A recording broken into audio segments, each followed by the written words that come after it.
இல்லை நேசிக்கிற எங்கள் நல்ல தகப்பனே மே துதிக்கிறோம். உங்களுக்கு ஸ்தோத்திரப்பா. நல்ல நாளுக்காக நன்றி. நீர் எங்களுக்கு தந்த இந்த ஜீவன், இந்த சுகம், இந்த பலனுக்காக நன்றிப்பா. எங்களோடு பேசுங்கப்பா. உடைய கருத்தில் எங்களை அர்ப்பணிக்கிறோம். இயேசுவி நாமத்தில் அடிமையை தாழ்த்தி ஒப்பு கொடுத்து ஜெபிக்கிறேன், ஜீவனுள்ள நல்ல பிதாவே, ஆமென். இந்த நாளில் உங்களுக்கு தலைப்பு இறங்கி வா. இறங்கி வா என்று தேவன் ஒரு மனிதனை கூப்பிடுகின்றார். ஏசப்பா கூப்பிடுறாங்க. இறங்குறது எதுக்கு? ஒரு பெரிய ஆசீர்வாதத்தை பெற்றுக்கொள்வதற்காக இறங்க வேண்டும். இறங்குவதற்கு இயேசு கூப்பிடுகிறார். மனிதனை பார்த்து இறங்கி வா. இதில் உங்களுடைய பங்கு என்ன? நான் இதில் இறங்க வேண்டுமா? எதிலெல்லாம் இறங்கணும்? எப்படி ஏசப்பாவுடைய ஆசீர்வாதத்தை பெற்றுக்கொள்ள முடியும்? இறங்கி வந்தால்தான் பெற்றுக்கொள்ள முடியும் அப்படின்னு சொல்லி நீங்கள் கவனமாக பாருங்கள். தேவன் உங்களுக்கு அற்புதங்களை செய்வார். லூக்கா எழுதின சுவிசேஷம் 19வது அதிகாரம் 1-2 வாசிக்கிறேன். அவர் எரிகோவில் பிரவேசித்து அதன் வழியாக நடந்து போகையில் ஆயக்காரருக்கு தலைவனும் ஐஸ்வர்யவனுமாய் இருந்த சகையு எனப்பட்ட ஒரு மனுஷன் இயேசு எப்படிப்பட்டவரோ என்று அவரை பார்க்க வகை தேடினான். அவன் குள்ளன் ஆனபடியால் ஜனக்கூட்டத்தில் அவரை காணக்கூடாமல், 4வது வசனம், அவர் போகும் வழியில் முன்னதாக ஓடி அவரை பார்க்கும்படி ஒரு காட்டத்தி மரத்தில் ஏறினான். இயேசு அந்த இடத்தில் வந்தபோது அண்ணாந்து பார்த்து அவனை கண்டு, சகேயுவே, நீ சீக்கிரமாய் இறங்கி வா, இன்றைக்கு நான் உன் வீட்டிலே தங்க வேண்டும் என்றார். சகையு என்ற ஒரு மனிதனை பார்க்கின்றார். அவன் ஒரு காட்டத்தி மரத்திலே ஏறி இருக்கின்றான்.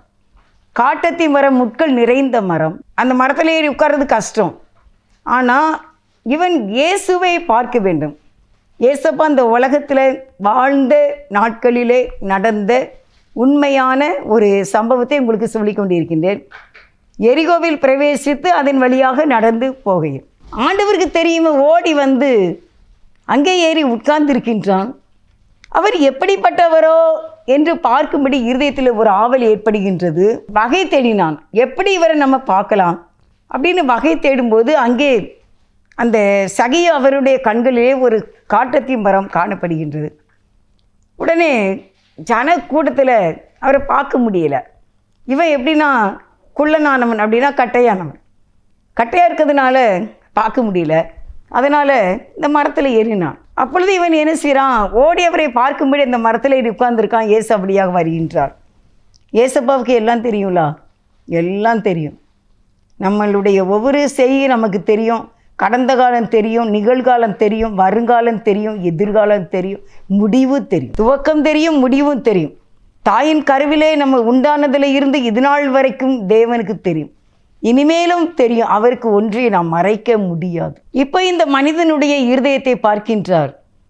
அவன் நம்மை பார்க்க ஆசைப்படுகின்றான் என்று இயேசு கண்டு ஆவல் கொண்டு அவனை பார்க்கின்றார். பார்க்காதவர் மாதிரி போகலாம் இல்லை?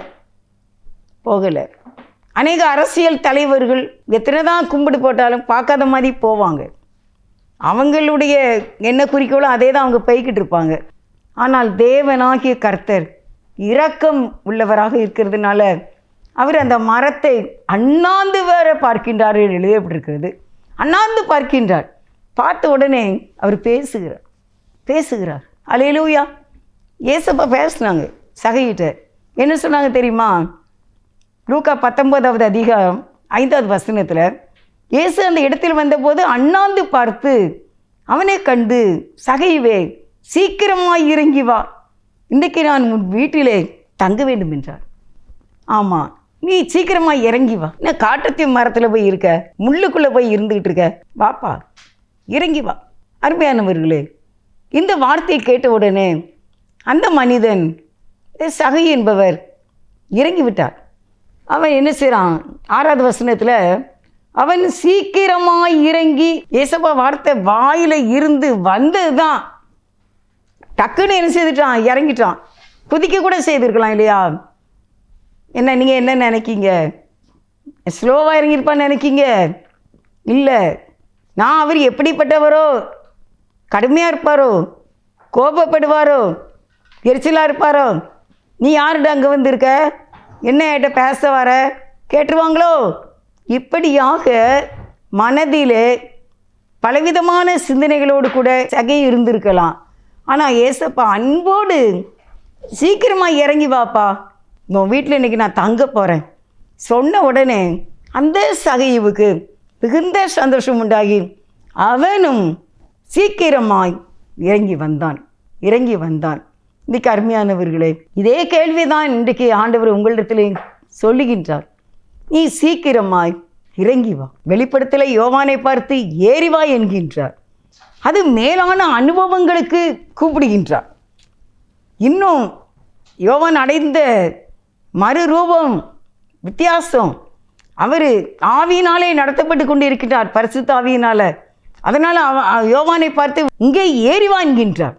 ஆனால் இந்த சகவியை பார்த்து இறங்கி வா என்கின்றார். இறங்கி வருவது எதற்கு? வாழ்க்கை ஆசீர்வதிக்கப்படுவதற்கு. 19வது அதிகாரம் 6வது வசனத்திலாம் அவன் இறங்கி வந்து அவரை அழைத்து கொண்டு போனான். 19:8 லூக்கா. சகையை நின்று கர்த்தரை நோக்கி, ஆண்டவரே, என் ஆசைகளில் பாதியை ஏழைகளுக்கு கொடுக்கிறேன். நான் ஒருவனிடத்தில் எதையாகிலும் அநியாயமாய் வாங்கினது உண்டானால் நாளத்தனையாக திரும்ப செலுத்துகிறேன் என்றான். அவன் என்ன சொல்கிறான்? இயேசுபாக்கிட்ட வந்த உடனே அவனுக்கு அவனுடைய இருதயம் ஓப்பன் ஹார்ட் ஆயிடுச்சு. மனசு என்ன செய்துட்டு அப்படியே திறந்துச்சு. அவனுக்குள்ளே என்ன இருந்தது, எதனால் ஒருவேளை அவன் பாதிக்கப்பட்டு கொண்டு இருந்தான் என்பதை தன்னுடைய வாயினாலே இயேசுப்பாட்ட அறிக்கை செய்கின்றான். இந்த மனிதன் இருளுக்குள் இருக்கின்றான், இயேசு ஒளியாக இருக்கின்றார். அந்த ஒளியில் வந்த உடனே இந்த இருள் விலகுகிறது என்று நாம் பார்க்கின்றோம். அப்போ அவன் சொல்கிறான், என் ஆசையை நான் பாதி என்ன செய்கிறேன், என்னுடைய பணங்களை, இந்த செல்வத்தை நான் பாதியை ஏழைக்கு கொடுத்துட்றேன். இன்னும் நான் யார்கிட்டையாவது அநியாயமாக நான் வாங்கினா, 2 வாங்கினா அதை 4 நான் திரும்பி கொடுத்துட்றேன் அப்படின்னு சொல்கிறதை நம்ம பார்க்கிறோம். எப்படிப்பட்ட ஒரு பாவ அறிக்கை, பாவ மன்னிப்பு கேட்கின்றார். இயேசுவின் இடத்துல எதையுமே கேட்கல, சலச்சலன்னு கண்டதையும் பேசலை.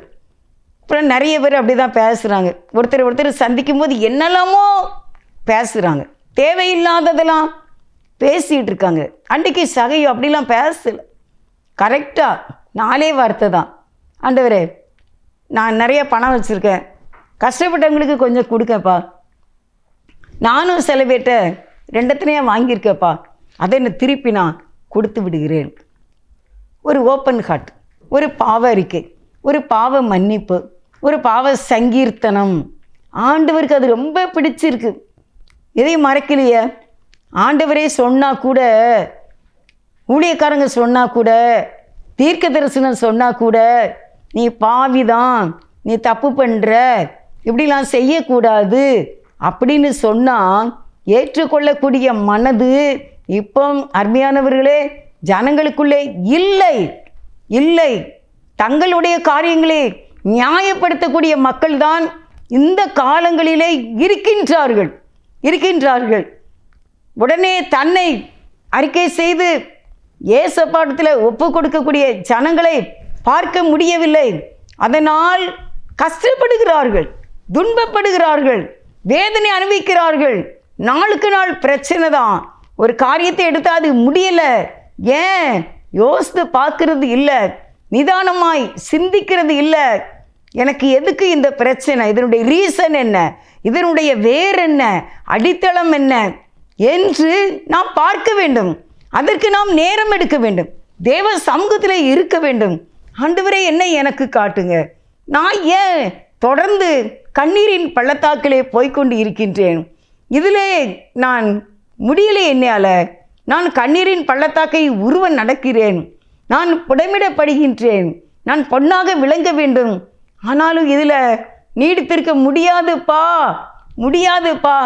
இதே நோயில் இருக்க முடியாதுப்பா, இதே கஷ்டத்தில் வாழ முடியாதுப்பா, தூக்கி எடுங்கப்பா, என்ன நாளும் ஏன் இருதயத்தை உங்ககிட்ட கொடுக்கேன் என்று சொல்லக்கூடிய தாழ்மையுள்ள தேவனுடைய பிள்ளைகளை பார்க்க முடியவில்லை. அருமையானவர்களே, தங்களுடைய பாவங்களை ஒத்துக்கொள்ளக்கூடியவர்களை பார்க்க முடியவில்லை. அவர்கள் அதுக்குன்னு ஒரு காரணம் வச்சுருப்பாங்க, அவங்க அதுக்குன்னு ஒரு நியாயம் வச்சுருப்பாங்க. அப்போ நீ அந்த கஷ்டத்தில் தானே இருப்ப, நீ அதுலேருந்து எந்திரிக்க முடியாதுல்ல. யார் தூக்க முடியும்? ஒருத்தரால் தூக்க முடியாது, தூக்க முடியாது. யாராக இருந்தாலும் சரி தூக்கவே முடியாது. உங்களை கைதூக்க இயேசுவானவர் மட்டும்தான், இயேசுவானவர் மட்டும்தான். இவர்தான், இந்த இயேசுதான், இவர்தான் உங்களை ரிலீவ் பண்ண முடியும். அதுக்கு ஓப்பன் ஹார்ட் தேவை, ஓப்பன் ஹார்ட் தேவை. இருதயம் திறக்கப்பட வேண்டும். மறைந்திருக்கிற நம்ம சில சமயத்தில் கிச்சனில் லைட் இல்லாமல் இருக்குன்னு வச்சுக்கோங்க. நம்ம போய் லைட்டை போட்ட உடனே எங்கேயாவது ஒரு சின்ன பள்ளி இருந்து ஓடும், இல்லை ஒரு சின்ன காக்ரோச் இருந்து எங்கேயாவது ஓடும். வெளிச்சத்தை கண்ட உடனே அவைகளெல்லாம் ஓடி மறையும், வெளிச்சத்தில் இருக்க முடியாது. அதே போல் தேவனிடத்தில் நம்ம வரும்போது நம்ம இருதயத்தில் இருக்கிற எல்லா பாவங்களும் அது மறைந்து போக இயேசுவினிடத்திலே நாம் சொல்ல வேண்டும். இந்த சகையை சொல்லிட்டார், எல்லாத்தையும் சொல்லிட்டார். நீங்கள் அதுக்கு முந்தின வசனத்தை பாருங்கள், லூக்கா 19:7. அதை கண்ட யாவரும் இவர் பாவியான மனுஷனிடத்தில் தங்கும்படி போனார் என்று முறுமுறுத்தார்கள். ஐயோ, இயேசு எங்கே போயிட்டாரு? இந்த பாவியான மனுஷங்கிட்ட போயிட்டார அப்படின்னு சொல்கிறாங்க. ஊரே தெரிய, உலகமே தெரிய, ஜனமே தெரிய, சபையே தெரிய பாவியாக இருந்த அவரை அநேகர் முறுமுறுத்தார்கள். ஆனால் அவருக்கு அதை பற்றி ஐ டோன்ட் கேர், எனக்கு அது மேட்ரு இல்லை, எனக்கு ரட்சிப்பு வேணும், நான் இயேசுகிட்ட வந்துட்டேன் என்பதை அவர் மனம் திறந்து அவ்வளோ பெரிய தெருவில் அநேக ஜனங்கள் மத்தியில் அவ்வளோ பெரிய பணக்காரன், ஐஸ்வர்யவான், பெரிய மதிப்புள்ளவன் தன்னுடைய பாவத்தை இயேசுவின் இடத்திலே சொல்லிவிட்டான். அவனுடைய இருதயம் திறந்து விட்டது. Open the door. திறந்த உடனே இயேசுவானவர் சொன்ன வார்த்தை லூக்கா 19:9. இயேசு அவனை நோக்கி, இன்றைக்கு இந்த வீட்டுக்கு ரட்சிப்பு வந்தது, இவனும் ஆபிரகாமுக்கு குமாரனாய் இருக்கிறானே. அல்லேலூயா. இன்றைக்கு இந்த வீட்டுக்கு ரட்சிப்பு வந்தது என்று சொல்லிவிட்டார். ரட்சிப்பு மேலானது, ரட்சிப்பு அருமையானது. ரட்சிக்கப்பட்டுட்டீங்கன்னா உங்களுக்கு பரலோகம். நீங்கள் ரட்சிக்கப்பட்டுட்டீங்கன்னா ஆண்டவர்கிட்ட என்ன கேட்டாலும் கிடைக்கும். நீங்கள் ரட்சிக்கப்பட்டுட்டீங்க, பாவ மன்னிப்பு அடைஞ்சிட்டீங்க. பாவ மன்னிப்பு தான் ரட்சிப்பு. இயேசு பாவங்களை மன்னிக்கும் போது கிடைப்பது ரட்சிப்பு. அதுக்கு பிறகு கிடைப்பது பாதுகாப்பு. அதுக்கு பிறகு நீதியின் பாதையில் நடத்துவார், சுத்திகரிப்பார், கூடயே இருப்பார், ஜபத்தெல்லாம் கேட்பார், கண்ணீரை துடைப்பார், மார்போடு அணைச்சிக்கிடுவார், நான் இருக்க மகளே உனக்கு சொல்வார், கையை பிடிச்சுக்கிடுவார், கடைசி வரை நடத்துவார். கடைசி வரை எவர்களை முன்குறித்தாரோ அவர்களை அழைத்து கடைசி வரைக்கும் நம்மை நடத்தக்கூடியது இயேசுப்பா மட்டும்தான். இவர் சொல்லிட்டாரு உடனே, இன்றைக்கு இந்த வீட்டுக்கு ரட்சிப்பு வந்தது, இவனும் ஆபிரகாமுக்கு குமாரன். என்ன ஆபிரகாமுக்கு குமாரன்? நம்ம ஒரு உவமையில் லாசரு என்று ஒருவனும் ஐஸ்வர்யவான் என்று ஒருவனை நம்ம பார்த்தோம். வெளியே தெருவில் கடந்த அந்த லாசரு கடைசியில் எங்கே போனார்? ஆபிரகாம் மடிக்கு போனார். ஆபிரகாம் நீதிமான், அங்கே பரல ஒரு ராஜ்யத்தில் மடியில் சந்தோஷமாக இருந்தார். ஆனால் இந்த ஐஸ்வர்யவான் நரகத்தில் கடந்து துடித்தான், ஒரு சொட்டு தண்ணீர் காண்டி. ஆனால் அந்த லாசரு ஆபிரகாம் மடிக்கு போயிட்டாரு. ஏன்னா ஆபிரகாம் பிள்ளையாகிட்டாரு. இன்றைக்கு இந்த சகையு இவ்வளவு பாவியாக இருந்தாலும் ஆபிரகாம் மடிக்கு கொண்டு செல்லப்பட்டார். அல்லேலூயா, அல்லேலூயா. அதை தான் இன்றைக்கு உங்களுக்கு செய்தியாக நான் சொல்லி கொண்டு இருக்கின்றேன். Open heart. ஏசப்பட உடைய தவறுகளை சொல்லிவிடுங்க. நான் பெரிய நீதிமான் என்று நினச்சிக்கிட்டு இருக்காதீங்க. நான் தப்பே பண்ணலைன்னு நினச்சிட்டு இருக்காதீங்க. நான் யாருக்கும் விரோதமாக எதுவுமே பண்ணலைன்னு சொல்லிக்கிட்டு இருக்காதீங்க. நான் பொறாமே என்கிட்ட கிடையாதுன்னு சொல்லாதீங்க. மற்றவங்களை நீங்கள் அற்பமாக நினைக்காதீங்க. மற்றவங்களை குறை சொல்லாதீங்க. நான் ரைட்டு, மற்றவங்கெல்லாம் தப்பு சொல்லக்கூடாது, சொல்லவே கூடாது. அருமையானவர்களை, இன்றைக்கு உங்களுடைய இருதயம் ஓப்பன் த டோர் ஆக வேண்டும். இன்னும் ஏதாகிலும் இருக்கிறதா? இன்னும் என்னுடைய தவறுகள் இருக்கிறதா? எனக்கு ஏன் ரட்சிப்பு வரல? என்னுடைய காரியம் இன்னும் சக்சஸ் ஆகலை, நாட்கள் போய்கொண்டு இருக்கிறது, காலங்கள் வேகமாய் போய்கொண்டு இருக்கிறதே என்று இதயம் துடிக்க வேண்டாமா? சரீரம் துடிக்க வேண்டாமா? அலாட்டாக வேண்டாமா? தேவ சமூகத்தில் காத்திருக்க வேண்டாமா? உபவாசிக்க வேண்டாமா? பாவ மன்னிப்பு கேட்க வேண்டாமா?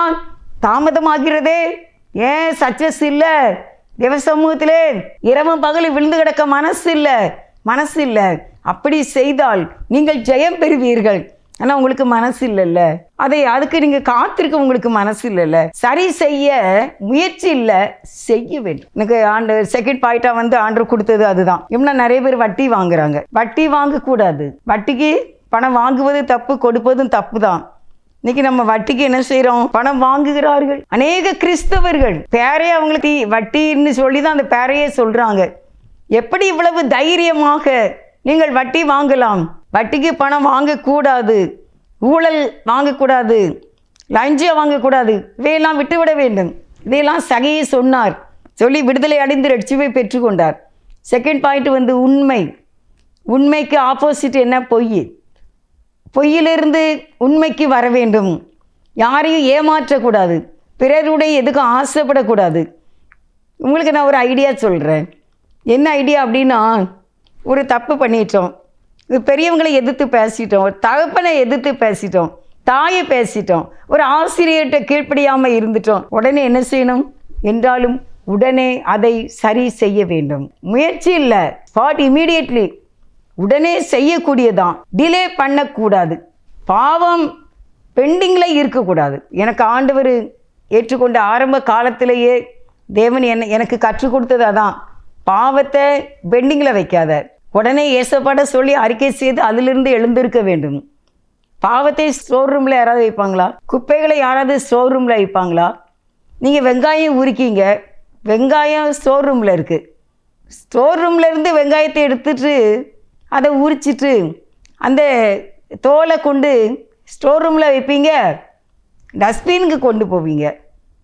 காய் வெட்டுவீங்க, காயை வெட்டி தோலை ஸ்டோர் ரூமில் வைப்போம், குப்பையில் கொண்டு போடுவோம். அப்படி போல இருதயத்தில் குப்பைகளை, பாவம் என்னும் குப்பைகளை நம்ம இருதயத்தில் உள்ள ஸ்டோர் ரூமில் வச்சா அங்கே நாற்றம் அடிக்கும், நாற்றம் வீசும். தேவன் அங்கே வாசம் பண்ண முடியாது. அதனால் டிலே பண்ணக்கூடாது. ஒரு பெரிய வெற்றியை அடைவதற்கு நீங்கள் ஓப்பன் ஹார்ட் வேண்டும். திறந்த மனதுடன் கர்த்தரிடத்தில் வர வேண்டும். அவர் மன்னிக்க ஏசப்பா ஆயத்தமாக இருக்காங்க. மனஸ்தாபப்படணும். சில பேருக்கு மனஸ்தாபங்கிறதே கிடையாது. மனஸ்தாபமே வரவே வராது. யூதாசு மனஸ்தாபப்பட்டான். ஆனால் எங்கே அந்த பாவத்தை சரி செய்யணும்னு தெரியாமல் போயிட்டான். அவன் அந்த நியாயஸ்திரிகிட்ட போயிட்டான், வேதபாரகிட்ட போயிட்டான். நீ தப்பு பண்ணது இயேசுவாக்கு விரோதமாக தான்.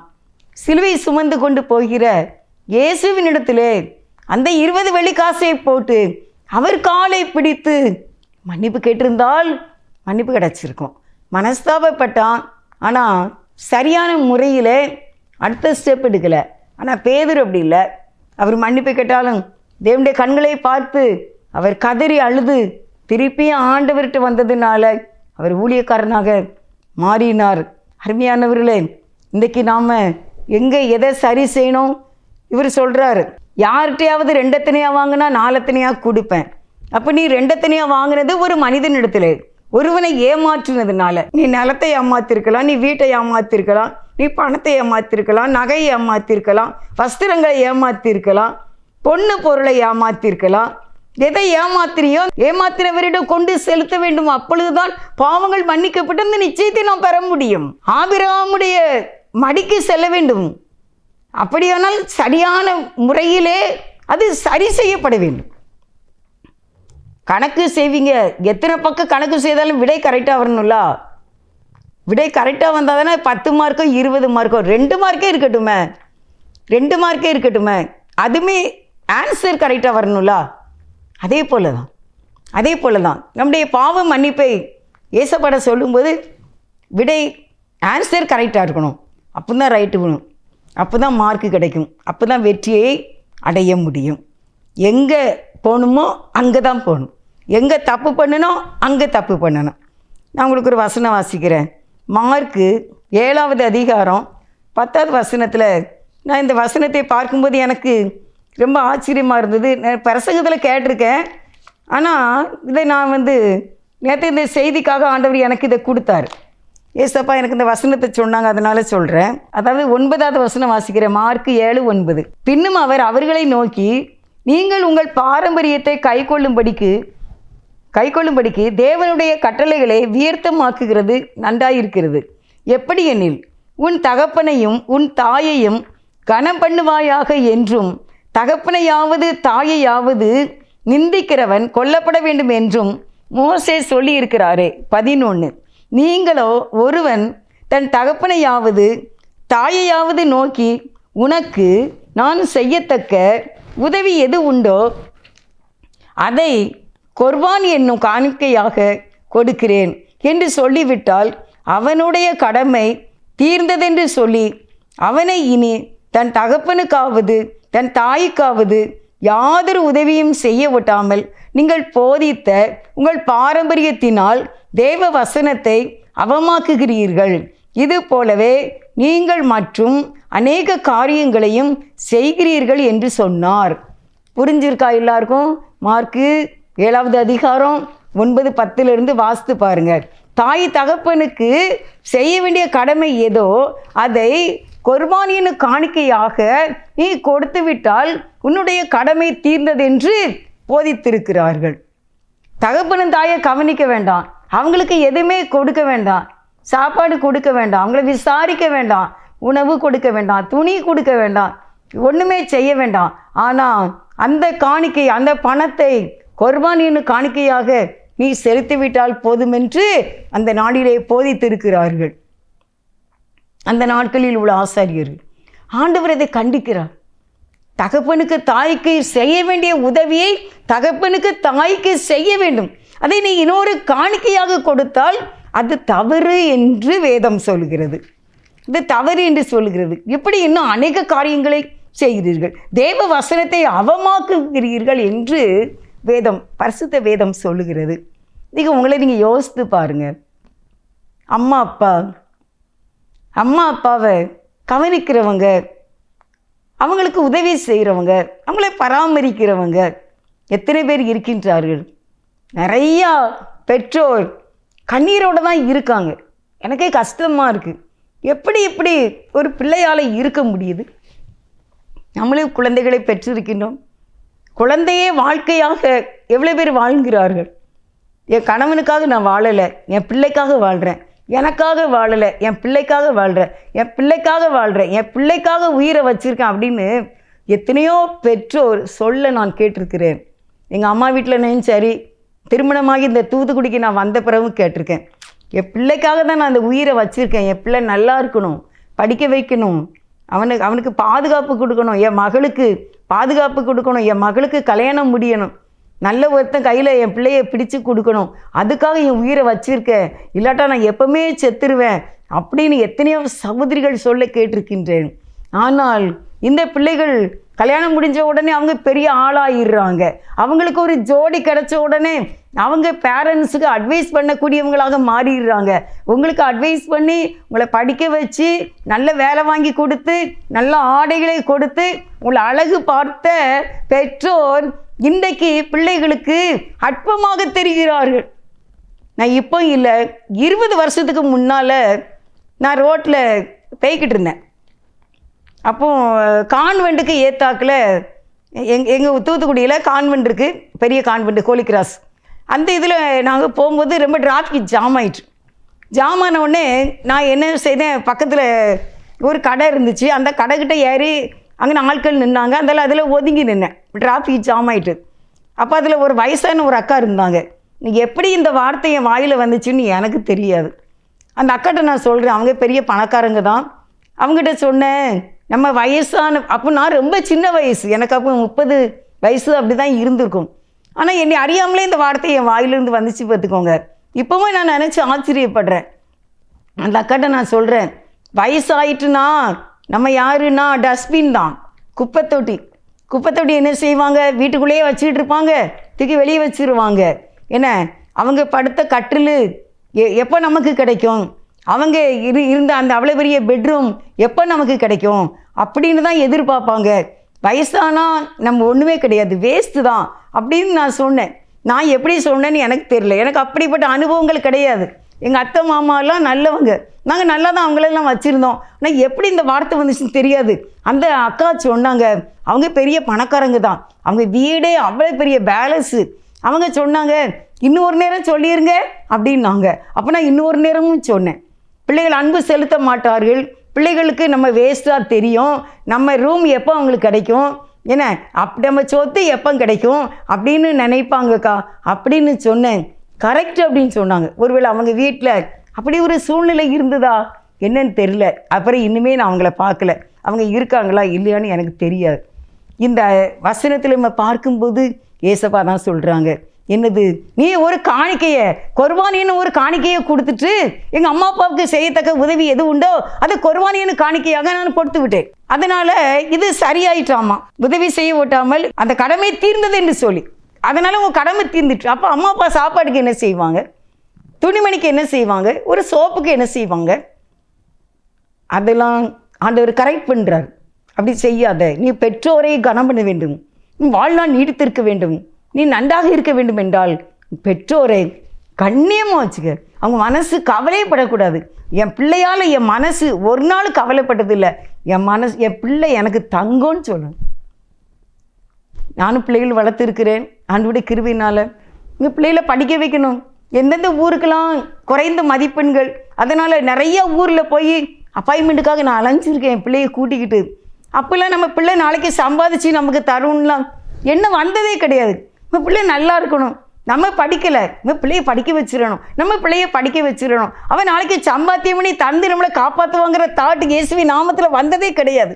நம்ம பிள்ளை நல்லா இருக்கணுமே, நம்ம படிக்கலை, நமக்கு பென்ஷன்லாம் வரல, நம்ம கூட படித்த நம்ம ஃப்ரெண்ட்ஸுக்கெலாம் வருது, நம்ம அக்காவுக்கெலாம் வருது, நம்ம பிள்ளைக்கு நாளைக்கு நல்லா இருக்கணுமே, அந்த ஒரே எண்ணம் தானே இருந்துச்சு. இப்போ ஏன் பிள்ளைகள் மட்டும் பெற்றோருக்கு செய்கிறதை பெரிய காரியமாக எடுக்கின்றார்கள்?